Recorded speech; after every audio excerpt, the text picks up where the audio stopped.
गुरु को कीजिए बंदगी, गुरु को कीजिए बंदगी, कोटि कोटि प्रणाम। ईट न जाने भिंगती, गुरु कर ले आप समम। निम से बोलिए सत्य गुरुदेव की जय। समादरणीय सज्जन वृंद, धर्मानुरागी भक्त आत्माओं के चरण कमलों में कोटि कोटि नमन। कबीर साहब की वाणी है, मानुष जन्म दुर्लभ है, बहुरी न दूजी बार। पक्का फर्जो गिरी परा, बहुरी न लागी बार। मनुष्य जन्म दुर्लभ है। क्यों मनुष्य जन्म दुर्लभ है? दुर्लभ तो दिखता है,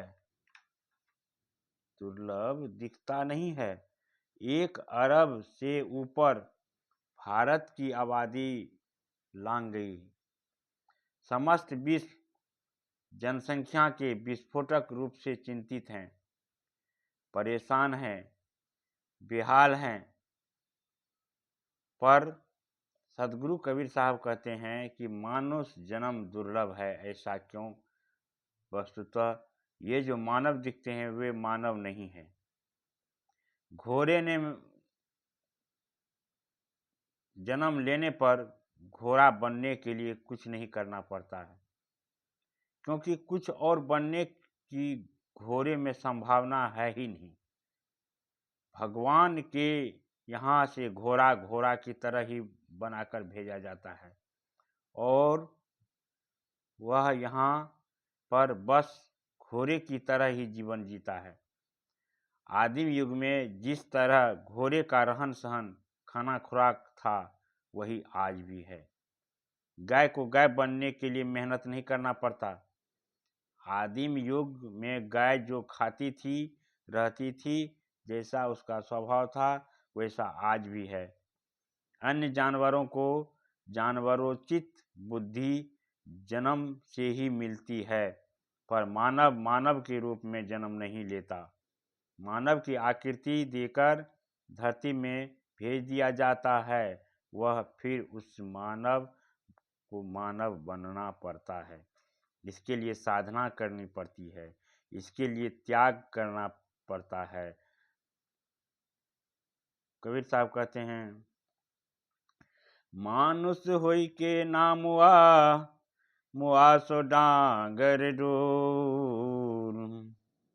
एक जीव ठौर नहीं लागा, भया सो हाथी घोर। बीजक सिंह। मनुष्य किसे कहा जाता है? जिसमें संवेदना जागती हो, जो संवेदना से सारोवार हो और सतगुरु कबीर साहब के अनुसार जो प्रेम से लबालब भर चुका हो। मनुष्य उससे कहते हैं जो दूसरे के दुख को देखकर द्रवित होता है। अभी बिहार से एक बहन गिरिडीह आश्रम में पहुंची। वह आते के साथ रुदन करती हुई बेहोश हो गई। मैं भी उसके दुख से द्रवित हो गई। वह आंसू बहाने लग गई, फूट फूट कर रोने लग गई। उसे पानी की छींटा देकर बार बार होश में लाया जाता और बार बार वह रोते रोते बेहोश हो जाती थी। उसकी गोद में 3 महीने का एक नन्हा बच्चा था। वह बच्चा भी जोर जोर से रो रहा था। हुआ यह था कि बिहार की जातीय हिंसा में उसके पति मारे गए थे। बच्ची का अभी तुरंत ही ब्याह हुआ था। अब उसका दुनिया में कोई नहीं है। माता पिता बचपन में ही उसे छोड़कर जा चुके हैं। समाज वालों ने किसी तरह उसका विवाह कर दिया और अब उसकी सरपरस्ती उठ गई। मेरा दिल उसे देख देख कर रो उठा, त्राही त्राही कर उठा और मुझे लगा कि मैं क्या बोलूं, कैसे कहूं कि लोग यह क्यों नहीं सोचते कि यह क्रूरता, हिंसा, नफरत मनुष्यों को शोभा नहीं देता है। कदापि मनुष्यों को शोभा नहीं देता ये। अगर रीछ, भेड़िया, सिंह आदि कोई हिंसक प्राणी हो तो बात समझ में आती है, पर मानव अगर हिंसा करता है तो बात समझ में नहीं आती। कहाँ गई वह विचारधारा जो परमात्मा कबीर साहब ने कहा है, पोथी पू पढ़ी पढ़ी जग मुआ, पंडित भया न को, ढाई आखर प्रेम का, परे सो पंडित होए। आज तो जगह जगह झगड़ा ही झगड़ा नजर आता है। महंत हो तो महंती के लिए झगड़ा करता है, साधु हो तो प्रतिष्ठा के लिए झगड़ा करता है, गृहस्थ हो तो अधिकार के लिए झगड़ा करता है, और किसी जाति में हो तो जाति के नाम पर झगड़ा, राज्य में है तो राज्य के लिए झगड़ा, दल के नाम पर झगड़ा, देश के नाम पर झगड़ा, केवल झगड़ा झगड़ा झगड़ा। कबीर साहब कहते हैं, झगड़ा नित ही बराइए, झगड़ा बुरी बलाए। यानी झगड़ा को प्रतिदिन निवारण करो, झगड़ा के समान और कोई बुराई नहीं है। इस कबीर महाकुंभ मेला में जब आप लोग लौटकर अपने अपने घरों में जाएंगे यहाँ से, तो अग्नि की एक एक मसाल बनकर जाएं और संकल्प लेकर के जाएं कि प्रेम के मसीहा कबीर के शरणागत हैं, कबीर के सैनिक हैं, और जहाँ जाएंगे वहाँ कबीर के प्रेम संदेश का प्रचार प्रसार करेंगे। होना भी यही चाहिए कि न हिंदू बनेंगे न मुसलमान बनेंगे, इंसान की औलाद है इंसान बनेंगे। न अवर्ण बनेंगे न सवर्ण बनेंगे, भगवान की औलाद हैं भगवान बनेंगे। मुझे लगता है कि समाज को अभी सबसे अधिक मनुष्यों की आवश्यकता है। अब आप लोग कहेंगे कि इतने इतने मनुष्य हैं, क्या समाज इस मनुष्यों को पाकर भी संतुष्ट नहीं हुआ? मैंने पहले ही कह दिए हैं कि कबीर साहब का विचार है, मनुष्य केरी खोलरी, ओढ़े फिरत है बैल, और मानुष केरी खोलरी, मेरा ओढ़े जाए। मनुष्य के खोल को ओढ़कर बैल भेड़ इत्यादि घूम रहे हैं। परमात्मा कबीर साहब कहते हैं कि अपने समय में बैल और भेड़ भी कहा, पर अगर आज कबीर साहब होते तो वे अपने पल्लू से आंसुओं को पोंछते हुए कहते कि मानुष केरी खोलरी, भेड़िया ओढ़े जाए। उन मानुष के शरीर को में भेड़िया घूम रहा है, यानी मानुष के खोल को ओढ़कर भेड़िया घूम रहा है। मनुष्य क्या है? एक कथा सुनाते हैं। एक वृद्ध व्यक्ति दूसरे प्रदेश से किसी कारणवश बनारस पहुंचा। बड़ी भूख लगी थी उसे, पास में पैसा नहीं था। उसने हलवाई की दुकान में जाकर गुहार मचाई कि कुछ खाने को दे दो। कई गृहस्थों के दरवाजे खटखटाया कि मैया, हे भैया, कुछ खाने को दे दो, एक मुट्ठी भात ही दे दो, एक टुकड़ा रोटी ही दे दो। सब जगह उसे नहीं में ही उत्तर दिया। वह वृद्ध व्यक्ति दुखी होकर एक पेड़ के नीचे रो रहा था। भूख के मारे वह व्याकुल था, विचलित था। भूख का दर्द क्या होता है यह आप लोग अच्छी तरह से जानते हैं, और अगर न जानते हो तो जान लेना चाहिए कि भूख के दर्द के सामने सब दर्द फीका होता है। बेचारा वृद्ध महोदय रोने लग गया। उसी समय एक संत आए और उन्होंने पूछा, बेटा क्यों रो रहे हो? वृद्ध ने कहा, महाराज, बड़ी भूख लगी है, किसी से भी मांगता हूँ तो कोई खाने को कुछ देता ही नहीं है। महात्मा जी ने कहा, अगर अभी तुमने मनुष्य से मांगा ही नहीं है, मनुष्य से मांगते तो कोई तुम्हें ना नहीं कहता, क्योंकि उसे याद आ जाती है अपनी भूख। सुधा से पीड़ित पेट कभी न कभी तो एहसास हुआ है, वह नहीं कह सकता, न कर सकता। जो भी हो उसके पास, उसे दिए बिना उसे चैन नहीं मिलता। हो सकता है कि वह पूरी कचौरी नहीं दे सके, एक मुट्ठी बासी भात भी दे दे। हो सकता है कि उसके पास जो भी निबोरी हो वही दे दे, लेकिन जो अपने पास है उसके दिए बिना नहीं रह सकता। तुमने मनुष्यों से नहीं मांगा। वृद्ध महोदय ने कहा, नहीं महाराज, मैं तो मनुष्यों से ही मांगा हूँ। भला मैं भेड़ बकरियों के आगे क्यों कटोरा फैलाऊंगा? भला भेड़ बकरियों में कुछ देने और बांटने की प्रवृत्ति है क्या? संत ने एक चश्मा दिया और कहा, इस चश्मे को पहनकर देखो, और इस चश्मे से जो मनुष्य दिखते हो उससे मांगो, तुम्हें जरूर मिलेगा। जब वह चश्मा पहना तो देखता है कि सड़क पर झुंड के झुंड खूंखार भेड़िए परिभ्रमण कर रहे हैं। मनुष्यों के रूप में झुंड के झुंड खूंखार खूंखार बड़े बड़े सींग बाघ भालू परिभ्रमण कर रहे हैं, जो एक दूसरे को खा जाने के लिए, एक दूसरे को नोचने घसोटने के लिए लालायित है, मौके की ताक में है। बहुत परेशान हुआ वह। उसे डर लगने लगा कि इन भेड़ियों के झुंड में तो वे उसे मार डालेंगे। वह वहां से भागा। कुछ दूर पर उसे एक वृक्ष के नीचे एक मोची जूते सीते हुए देखा। मोची उसे मनुष्य नजर आया। वृद्ध महोदय मोची के पास जाकर खड़े हो गए। मोची की आंखें उठी।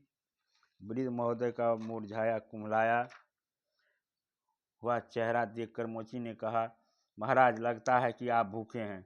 मेरे पास तो अभी कुछ भी नहीं है। हाँ, आज दिन भर जूते सिया हूँ, उसके पैसे हैं। महाराज, आप इन पैसों को ले जाइए और किसी हलवाई के दुकान में भरपेट भोजन कर लीजिए। वृद्ध महोदय ने मोची के दिए हुए पैसे से भरपेट भोजन किया। मोची महाशय का हृदय पिघल गया। उसने सोचा कि ये वृद्ध अभी तो भोजन कर लिए, अभी तो मैंने खिला दिया, पर उन्हें अपने घर पहुंचने में कुछ समय लगेगा, फिर ये क्या खाएंगे? तो वह दौड़ा घर की ओर। कहा, महाराज, आप ठहरिए, एक जोड़ा जूता और है, उसे भी बेचकर उसके पैसे मैं दक्षिणा स्वरूप आपको देना चाहता हूँ। मोची दौड़ा घर की ओर और अपने बनाए हुए एक जोड़ी जूते को लेकर आया और सड़क पर खड़े होकर चिल्लाने पुकारने लग गया, अरे भैया, किसी को जूते की आवश्यकता है, किसी को जूते की आवश्यकता है, और कोई जूते ले लो, कोई जूते ले लो। संजोग से उसी समय उस राज का मंत्री अपने राजा के लिए जूता खरीदने निकला हुआ था। मंत्री ने जूता पसंद आ गया और उसने जूता रख लिया और कहा, राज दरबार में चला जाए, वहां उसकी कीमत अदा कर दिया जाएगा। मोची वृद्ध महाशय को लेकर राज दरबार पहुंचा। मोची ने राजा से कहा, महाराज, आप पैसे इस वृद्ध महाशय को दे दीजिए। राजा ने आंखें उठाकर देखा तो वृद्ध महोदय उसे ब्राह्मण की तरह नजर आए। उन्होंने कहा, ब्राह्मण देव, आप ब्राह्मण होकर एक गरीब मोची से भिक्षा मांगने गए क्या? इतने इतने अमीर हैं, इतने इतने सेठ साहूकार हैं, इतने सुखी संपन्न लोग हैं, इनमें से आपने किसी से कुछ भी नहीं मांगा? महाराज, एक गरीब जो कि स्वयं ही गरीबी से त्रस्त है, उसे और अधिक त्रस्त करने की इच्छा से उसी की ही जमा पूंजी आप मांगने के लिए चल पड़े। महाराज, यह आपने अच्छा नहीं किया। ब्राह्मण ने डरते हुए कहा, राजन, मैं क्या करूं? मैं तो मांगने के लिए निकला था, बहुतों से मांगा पर किसी ने नहीं दिया, तो एक संत ने यह चश्मा दे दिया और कहा कि इस चश्मे से जो मनुष्य दिखे उससे मांग लो। मुझे कोई मनुष्य नजर आता ही नहीं, आप भी चश्मा पहनकर देख लीजिए ना। राजा चश्मा लेकर स्वयं पहना, मंत्री की ओर देखा तो मंत्री एक भूखा भेड़िए की तरह नजर आया। तो राजा की ओट में खजाने को हड़प जाने के लिए कुछ भी कर सकता है। राजा घबरा गया। उसने सेनापति की ओर देखा तो सेनापति उसे लोमड़ी नजर आया। वह अपनी चालाकी और कारस्तानी से केवल अपने पेट और पॉकेट भरने के पीछे ही बेहाल और दीवाना था। राजा ने चश्मा से अपने समस्त दरबारियों की ओर देखा। कोई नाग की तरह, कोई सांप की तरह, कोई भेड़िए की तरह, कोई खूंखार बिलार की तरह नजर आया। सभी अलग अलग रूप में भयानक भयानक दांत एक दूसरे पर निचोड़े हुए आक्रमण की ताक में बैठे हुए नजर आए। राजा बहुत परेशान हुआ। राजा ने दर्पण मंगवाया। राजा ने दर्पण में अपना चेहरा देखा तो उसने देखा कि वह एक भयानक क्रूर हिंसक सिंह है, जो कि राजगद्दी में बैठकर अपने स्वार्थ के लिए मीठी मीठी बातों को तो बोलता है, लोगों को तो अपना बाक विलास से रिझा लेता है, पर वस्तुतः वह मनुष्य नहीं है, राजा के योग नहीं है। वस्तुतः वह अपने स्वार्थ का गुलाम है। वह एक खूनी सिंह है जिसके दांतों में मनुष्य का खून लग चुका है। मैं एक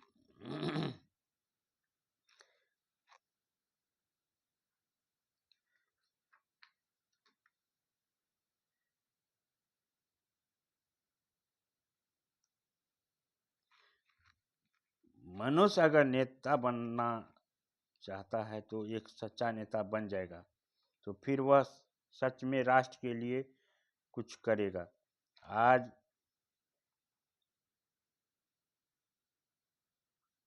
मैं भी चाहती हूँ कि